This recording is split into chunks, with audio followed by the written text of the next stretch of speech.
Tiene usted la palabra, señor juez. Bien, vamos a conceder la palabra a la señorita abogada. Gracias.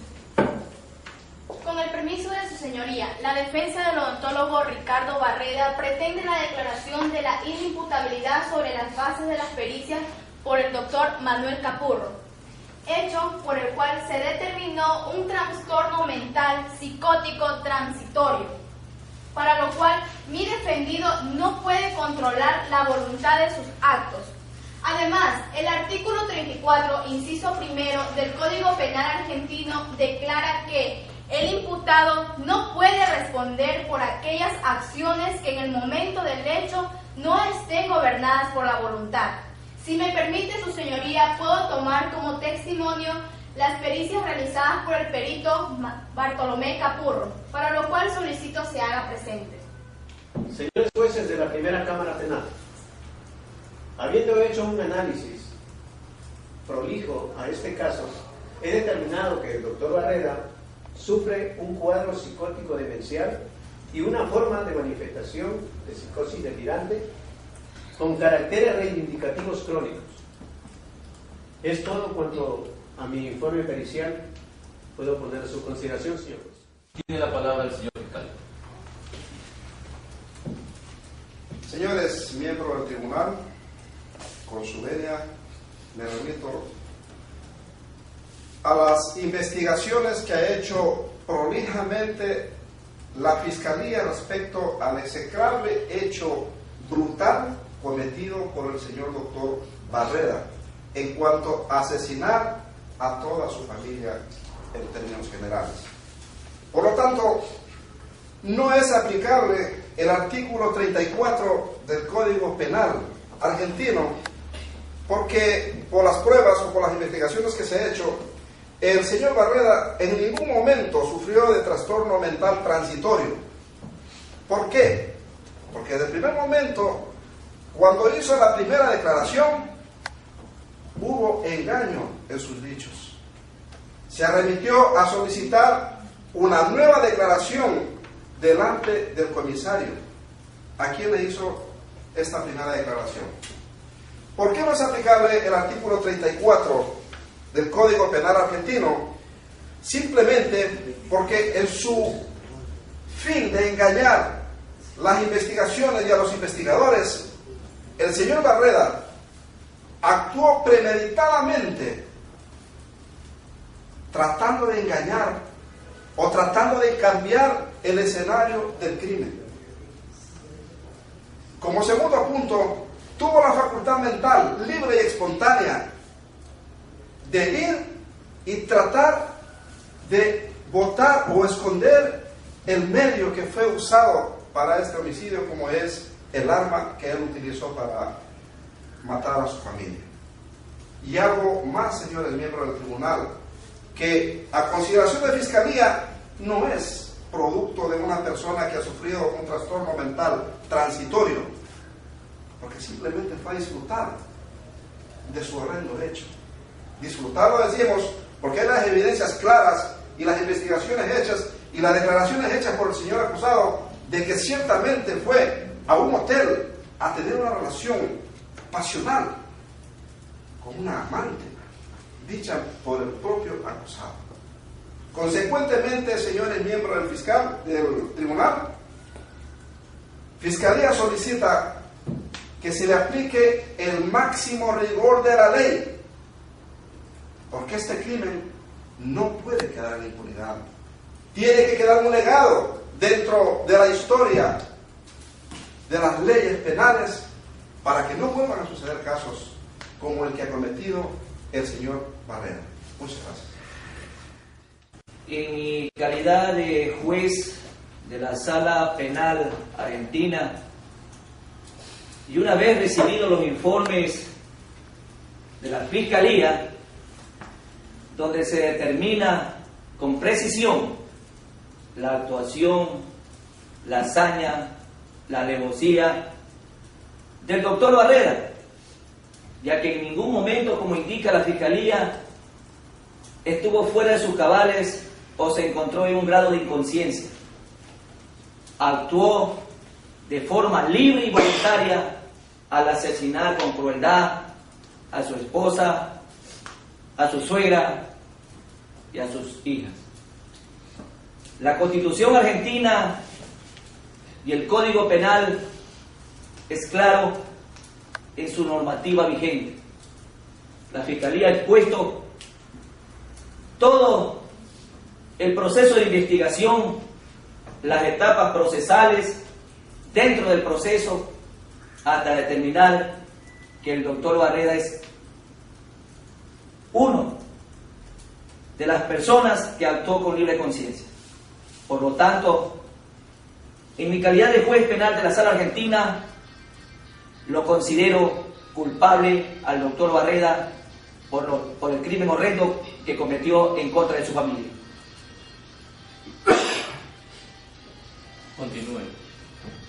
De acuerdo con los atenuantes previstos sobre el acusado y los estudios realizados sobre su estado mental, lo considero al acusado inimputable por todos los hechos anteriormente realizados. La sentencia es justificada, el buen concepto visional que goza el acusado, el carácter primario en las agravantes, el desenlace de la agresión planificada de un día domingo en la que se encontraban todas las víctimas, la preparación del arma, lo sorpresivo del ataque, anulando toda posibilidad de defensa de las víctimas, la magnitud del daño causado, generando alta peligrosidad. Con todas estas agravantes, al acusado se lo declara culpable.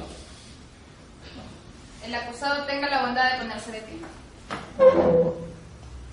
De conformidad con lo resuelto por el tribunal, se condena a Ricardo Barreda en los términos de los artículos 55, 79 y 80, inciso 1 del Código Penal, artículo 282, inciso 1 del Código de Procedimiento Penal, a la pena de reclusión perpetua, con asesorías legales y costas.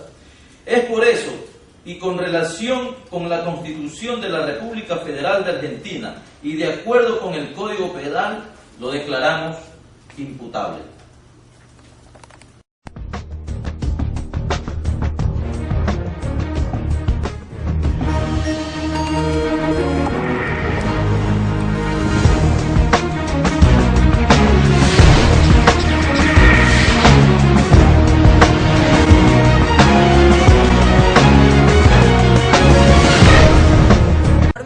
Sobre un famoso caso de masacre doméstica argentina. En noviembre de 1992, hace ya casi 20 años, ocurrió uno de los crímenes más notorios dentro de la historia moderna argentina. Quizás el caso Barreda ha sido uno de los más mediáticos en los últimos años, ya que en torno a aquel aparente indefenso odontólogo que un día decidió exterminar a toda su familia, se generaron una serie de opiniones encontradas. Una parte de la sociedad que lo condena como un asesino de su propia sangre y otra parte que decide verlo como un ícono de los últimos tiempos. Un ejemplo de esto es el caso del grupo de punk rock argentino Attack 77, que compuso e interpretó la canción Barreda's Way en noviembre del 2003 en homenaje a el odontólogo. El 23 de mayo del 2008, el doctor Barreda decidió solicitar la prisión domiciliaria, la cual fue concedida para que pueda vivir con su nueva novia Berta Bocci André, asimismo para que se pueda dedicar a sus estudios de Derecho, los cuales empezó estando en prisión. Podríamos decir también que el doctor Barreda luego de esto decidió solicitar el beneficio de libertad condicional, el cual el 29 de marzo del 2011 fue concedido por la Sala 1 de la Cámara Penal de La Plata, debido a que el cómputo de tiempo transcurrido ha excedido de su condena. Actualmente el doctor Barreda se encuentra viviendo con su nueva novia y dedicándose a sus estudios. Es todo cuanto puedo informarles, amigos televidentes. Muchas gracias. Compañeros estudiantes universitarios de la Universidad Técnica de Machala, con nuestro modesto trabajo esperamos aportar y fortalecer de manera práctica y precisa el estudio del comportamiento y la conducta humana vinculada al delito en materia penal. El caso Barreda es considerado un bestseller para las ciencias penales ya que el 15 de noviembre de 1992, en la ciudad de La Plata, Argentina, rompió esquemas en los estrados legales y batió récords de sintonía en los medios de comunicación. Debido a la complejidad del tipo penal, fue examinado por la criminología, el derecho, la psiquiatría y hasta por la demonología, mereciendo especial atención por parte de las autoridades encargadas de administrar justicia en ese país latinoamericano. Ante esta panorámica, los estudiantes del cuarto semestre de jurisprudencia tenemos la responsabilidad manifiesta de determinar la imputabilidad o inimputabilidad del autor en este bullado caso. Existe una notable contradicción entre las diferentes ciencias relacionadas con el delito, las mismas que logran influenciar en las decisiones de los operadores de justicia, y para imputar a este personaje es supremamente mandatorio el conocimiento de las características del tipo penal, y según los peritos apuntan a un tipo volutivo transitorio, por lo cual se determina que el odontólogo argentino se convirtió en un criminal pasional gobernado por una crisis mental debido al cuadro crítico y al detrimento social que vivía en su hogar, factores que alteraron su voluntad y en el momento menos esperado hicieron que reaccione como un ser primitivo sin medir la magnitud del daño y las futuras consecuencias. No descartamos la posibilidad de un atentado criminal planificado y premeditado en completo uso de sus facultades, querido y dirigido contra sus víctimas.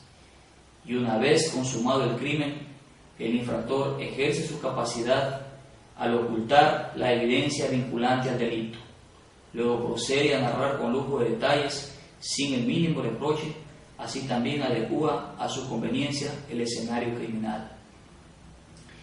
La profesional del derecho que patrocina la defensa del criminal defiende la teoría de la inimputabilidad basándose en el trastorno de personalidad y los informes periciales que demuestran un cuadro de psicosis delirante.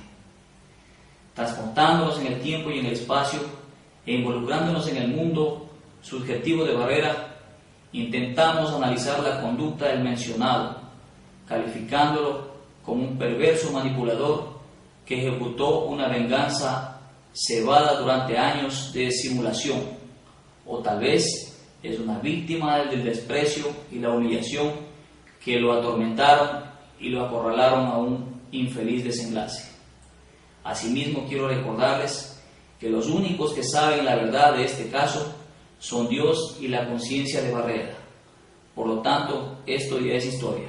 Muchas gracias. Se busca. Su nombre, Jesús de Nazaret.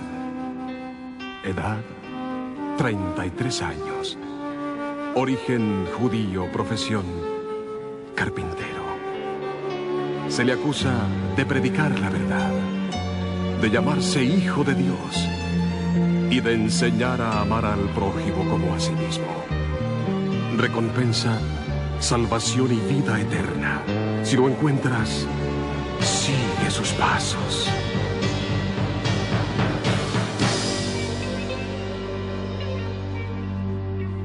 Cristo te ama en espíritu y verdad.